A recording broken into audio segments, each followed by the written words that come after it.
Welcome to Episode 7 of Project 250, a weekly chronicle of the people, places, and events of the American Revolution, in the order they occurred. So, without further ado, here's what was happening 250 years ago this week, February 12th to 18th, 1775. Last week, as you may recall, Benjamin Franklin published an imaginary speech, in which he defended the courage of American men against recent comments made by a British officer. Franklin cited the French and Indian War as evidence, highlighting how the colonial militia had repeatedly come to the aid of British regulars. Franklin surmised that the comments were likely motivated by anti-Protestant bias. Last week also marked the final chapter of the Sandy Hook affair, when a mob from Elizabethtown, New Jersey, seized a Staten Island oyster boat on the pretense that some Staten Islanders had offered to help unload Captain Watson's ship, the James. Afterwards, the mob began harassing local loyalists and even erected a gallows and a liberty pole. On February 9th, in London, Parliament declared Massachusetts to be in a state of rebellion. And while Lord Chatham urged restraint, Britain was rapidly preparing for war, as the London Gazette reported large numbers of reinforcements headed to Boston, including infantry, dragoons, marines, and a large train of artillery. At week's end, avowed loyalist, Jonathan Watson, advertised the sale of his 2,000-acre plantation on Virginia's Piankatank River, which he had purchased in 1767 and eventually sold for less than half its original value. First on the agenda for this week, we note the birth on February 12th of Louisa Catherine Johnson, future wife of future President John Quincy Adams.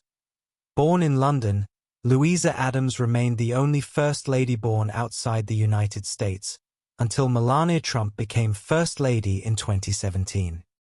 On Valentine's Day, February 14th, in Burlington County, New Jersey, voters were asked to attend a meeting at the county courthouse to elect a committee of observation.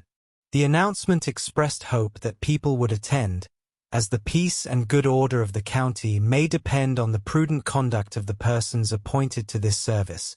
Meanwhile, military preparations and the formation of colonial militia units were underway elsewhere. In Cambridge, the Massachusetts Provincial Congress, led by President John Hancock, passed several resolutions emphasizing the need to assess the number and readiness of the militia and Minutemen in Massachusetts, as well as the stock of ammunition in each town and district. The Congress further recommended that commanding officers review their companies and regiments, and that the selectmen of each town and district submit a written return of their stock of ammunition and other military stores to Congress. In Virginia, independent militia companies were also forming in counties throughout the Old Dominion, including Fairfax County, where George Washington and his neighbor, George Mason, continued their efforts to strengthen their local militia unit. Recruitment had begun in the fall while Washington was attending the First Continental Congress in Philadelphia. During that time, about 100 Fairfax County residents, under Mason's leadership, organized themselves into a voluntary militia unit called the Fairfax Independent Company and elected Washington as their commander. While Washington was still in Philadelphia, Mason requested that he order various military implements, including drums, fifes, and halberds. For his personal use, Washington also included a silk sash, a gorget, epaulets, and a copy of Thomas Webb's A Military Treatise on the Appointments of the Army. After returning to Virginia, Washington was given command of 4 additional independent companies in Prince William, Fauquier, Richmond, and Spotsylvania counties. As chairman of the Fairfax County Committee, Washington advanced defensive preparations by urging residents to form companies of 68 men each and to study military science. More recently, as mentioned in Episode 1, Washington and Mason continued their efforts to strengthen the Fairfax militia, even advancing money to purchase ammunition. Unfortunately, These efforts led to a brief though sharp disagreement between the two men over certain financial arrangements.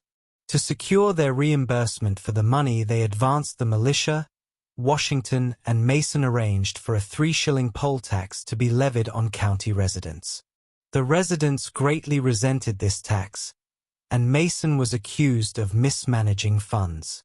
At one point, even Washington accused Mason of collecting excess funds for his own benefit, leaving Washington to, quote, scuffle as he could with the rest.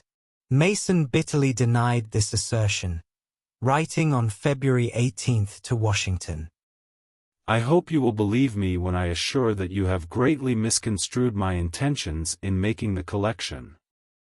Mason insisted that he had no intention of making a partial collection for his personal benefit, stating, It cannot but give me concern that I should be thought capable of such disingenuous conduct. After briefly noting the lack of progress on a Potomac River navigation bill, Mason concluded his letter to Washington with a warning of potential trouble ahead, referring to a recent letter informing him that King George had instructed his ambassadors throughout Europe to declare his American subjects to be in a state of rebellion.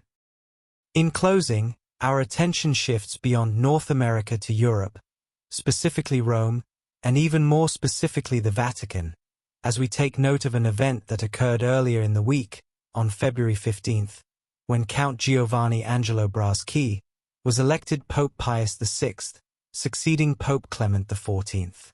And that's the way it was 250 years ago this week. If you enjoyed this video, please tell a friend. And if you like what you see on this channel, make sure to like, share and subscribe. You can also check us out on Facebook and Twitter, or X or whatever they're calling themselves these days. You can also find us on Substack. Thank you for watching.